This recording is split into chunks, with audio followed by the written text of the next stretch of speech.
नमस्कार भाइयों।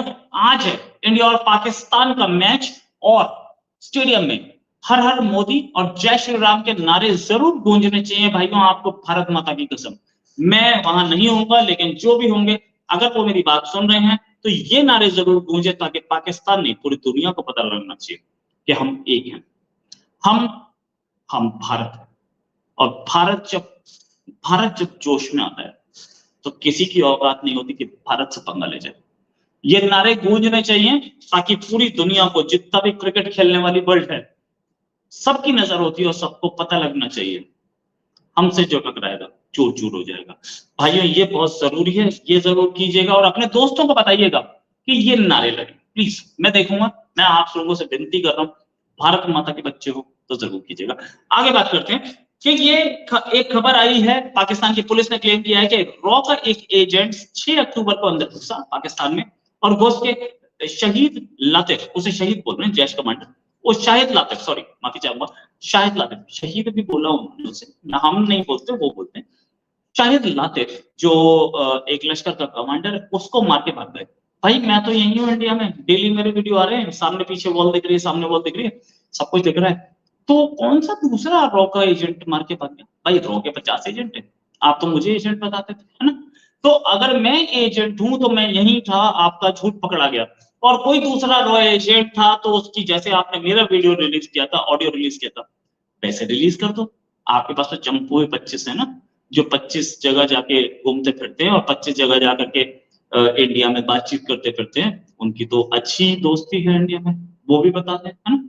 क्या जो भी है, बात करूंगा कि अगर किसी रॉ के एजेंट ने शाहिद लातिफ को, जो कि आपका जैश का कमांडर था, उसको मारा है, वैसे अननोन गनमैन पता लगा, लेकिन मारा है तो बहुत अच्छा काम किया। ये अननोन गनमैन कौन है यार? मैं इनको ढूंढ रहा हूँ, मैं चाहता हूँ इनकी एक मूर्ति लगे यार देश में, इंडिया गेट पे जरूर लगे। और ये भी कि ये जो लोग हैं जो दुश्मनों को टपका रहे हैं, ये देश की सबसे बड़ी सेवा कर रहे हैं। ऐसे सारे दुश्मन मारे जाएंगे।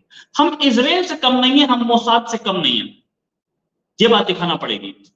जो हमसे टकराएगा लाश तक नहीं मिलेगी, ये हमें दिखाना है। खैर आगे बात करते हैं। बलूचिस्तान लिबरेशन आर्मी ने एक चीज क्लेम की है कि रिमोट कंट्रोल बॉम्ब ब्लास्ट किया। ये कनीची कोलबा में, कनीची कोलबा जगह है वहां पे, और पाकिस्तानी आर्मी को कुछ कैजुअलिटीज झेलनी पड़ी। मेरे पास इसकी कंफर्मेशन है कि ये ब्लास्ट हुआ है, धमाका हुआ है, इसमें पाकिस्तानी आर्मी तो डेली कैजुअलिटी चल रही है ना, लेकिन फिर भी हुआ है। और इसमें कितनी कैजुअलिटी कल तक आ जाएगी, मैं आपको इस एरिया की, मैं आपको पाकिस्तानी खबर सबसे पहले देता हूं, क्योंकि ये अब तक पब्लिक में नहीं है। कल इसमें डिटेल आएगी, पाकिस्तानी आर्मी भी इसमें प्रेस रिलीज निकालेगी कि कितने लोग मारे गए, मैं आपको बता दूं, मतलब ठीक है। और पाकिस्तान ने इशू किया नोटैम, एक मिसाइल फायर करने के लिए अपने कराची से थोड़ा सा आगे, कराची से आगे चल के 300 किलोमीटर के आसपास का है, मतलब एयर टू एयर मिसाइल लग रहा है, क्योंकि कराची से आगे, कराची से होता तो मैं बोलता सरफेस टू एयर भी है, एयर टू एयर मिसाइल का है। इनके पिछली बार भी 2 नोटैम लगे थे, लेकिन वो खुश हो गए, वो चल ही नहीं पाए, वो टारगेट पे, वो उड़ा ही नहीं तो कहाँ टारगेट पे जाता। इस बार भगवान की दया से मैं कहता हूँ कि आपका तो सब कुछ फेल हो गया, आप तो इंशाल्लाह बोलते हो, मैं कह रहा हूँ भगवान, इन्होंने बड़ी मेहनत की, इनका मिसाइल निकल तो जाए, पहुंचे ना पहुंचे। पिछली बार भी ऐसा हुआ था, और इनके मिसाइल्स उड़ने से तो मना करते ही, जो चाइना से लिए थे वो भी फेल हुए, और जो इन्होंने जो वो लिए थे यूएवी, वो भी फेल हुए। ये मिसाइल भी कहीं से लाए होंगे, पोत पात के लाए होंगे, ट्राई कर रहे होंगे, लेकिन ये जो इन्होंने लगाया है नोटैम, अब नोटैम क्या होता है? Notice to airman. Notice to airman मतलब इस एरिया से इस एरिया तक हमारा मिसाइल जाएगा, यहाँ कोई सिविलियन फ्लाइट ना उड़े, टकरा सकती है, कैजुअलिटी हो सकती है। तो नोटैम इशू किया। अच्छा, 4 दिन का नोटैम इशू किया एक मिसाइल के लिए? अरे अपना इंडिया वाले देखो ना यार, 24 घंटे का नोटैम होता है, उसमें अपन मिसाइल फायर मार देते हैं, और 24 घंटे में स्टार्टिंग में ही मार देते हैं, उसका नोटैम वापस ले लेते हैं। फिर उसके बाद मिसाइल चलाए जाओ, आप अपने प्लेन उड़ाए जाओ। इनकी सिचुएशन क्या है? 4 दिन का नोटैम मारा भाई साहब, 4 दिन तक इस एरिया में, मतलब कराची से थोड़ा सा आगे अरेबियन सी में, और तकरीबन गल्फ के आसपास तक का इन्होंने दिया है। 400 किलोमीटर का, 400 से ऊपर है थोड़ा सा, 500 से कम है। 4 दिन का नोटैम मार दिया, कभी भी कर सकते हैं यार। ऐसा कौन सा मिसाइल है जिसमें 4 दिन तक तेल भरोगे? खैर ठीक है, आपकी मर्जी जो भी है। अब बात करते हैं गाजा की। गाजा में हालत यह है कि 3 जर्नलिस्ट मारे गए, अल जजीरा का एक मारा गया, साथ में इजरायली बॉम्बिंग हो रही थी लेबनीज टेरिटरी में। जर्नलिस्ट जब भी कभी मारे जाते हैं मुझे अफसोस होता है, क्योंकि हम लोग अपना काम करते हैं यार, मैं भी जर्नलिस्ट हूँ, हम लोग अपना काम करते हैं, ऑक्यूपेशनल हैजार्ड्स होते हैं, सबके थे। कोविड के ट्रीटमेंट में करते हुए डॉक्टर्स की भी डेथ हुई थी। मिसाइल फायरिंग या बॉम्ब फायरिंग के टाइम पे आर्मी वालों की भी डेथ होती है, ऐसे ही जर्नलिस्ट की भी डेथ होती है। बहुत सारे जर्नलिस्ट इस वॉर को कर रहे हैं कवर, बहुत, लेकिन जर्नलिस्ट को जहां आर्मी बोलती है कि यहां तक रुकना, इससे आगे मत जाना, वहीं रहता है जर्नलिस्ट, आगे नहीं जाता। इन लोगों को पता नहीं होगा कि हमें कहाँ रहना है, या इन लोगों को पता नहीं होगा कि यहाँ मिसाइल हो रहा है, सडन मिसाइल आया होगा, मारे गए, ठीक है, लेकिन हम लोग अपना काम करते रहेंगे। We journalist of the world will work to give you the latest. और क्यों लेटेस्ट? क्योंकि हमारी ड्यूटी है ये, हमें बताना जरूरी है कि इजराइल की वॉर चल रही है, हमें बताना जरूरी है कि कल से दूध की कीमतें बढ़ रही हैं, हमें बताना जरूरी है कि कल से इस एरिया में कर्फ्यू लगाए, आप ना जाएं, यहां दंगा हो गया यहां ना जाएं। ये हमारी ड्यूटी, और हम सिर्फ ड्यूटी पूरी करते हैं। कुछ जर्नलिस्ट इस साइड, कुछ जर्नलिस्ट उस साइड भी बात करते हैं, नो डाउट, लेकिन बेसिकली ड्यूटी पूरी कर रहे होते हैं। इसके बाद आते हैं, इजराइल के मिनिस्टर ऑफ कम्युनिकेशन ने बोला स्टॉप ऑल, हम लोग कल से, मतलब सैटरडे से, अब पहले मतलब यस्टरडे फ्राइडे का ये ऑर्डर है, आज से सारे के सारा इंटरनेट बंद हो जाएगा गाजा स्ट्रिप में। मतलब गाजा स्ट्रिप पहले टूटी फूटी पड़ी है, बहुत बुरी हालत है।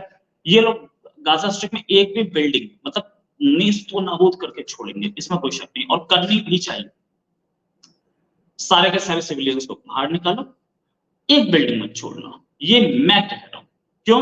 सिविलियंस 4 लाख के आसपास सिविलियंस पहले से ही पहुंच चुके हैं रेफ्यूजी कैंप्स में। 20 लाख तो थे ही, 1/3 आ चुके, 1/4 आ चुके हैं, बाकी भी आ जाएंगे। निकाल लो सबको बाहर, और हमास को बर्बाद कर दो, क्योंकि आतंकवाद के सपोर्ट में बनेंगे।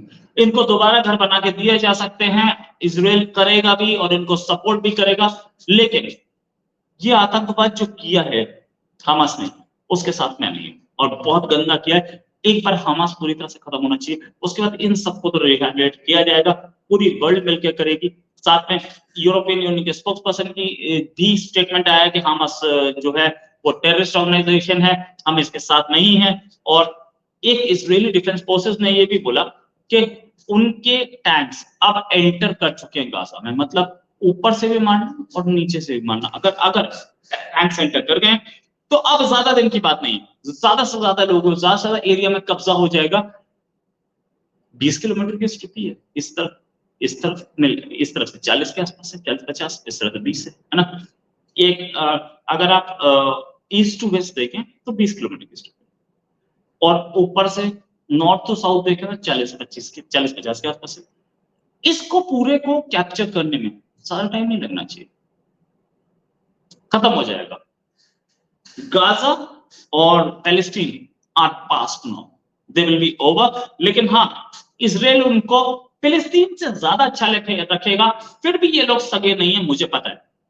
हम लोगों ने भी तो अपने कंट्री में जितने लोग हैं जो कि हमारी गद्दारी करते हैं, उनको किसी और कंट्री से अच्छा रखा हुआ है, उनसे ज्यादा अपॉर्चुनिटीज दी, उनसे ज्यादा उनको फैसिलिटीज दी, लेकिन फिर भी वो हमारी कंट्री में तारीफ हमारी नहीं करते।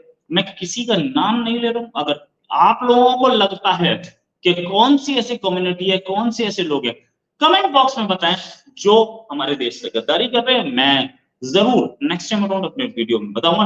आगे बात करते हैं कि कतर सबसे घटिया कंट्री है, इसी ने अपने पास रख करके गाजा के थ्रू हमला करा इसराइल पे। इसने बोला कि अगर बॉम्बिंग गाजा की नहीं खत्म होती तो हम वर्ल्ड को गैस की सप्लाई बंद करेंगे। कर दो, क्या कर लो, रशिया से आ जाएगी।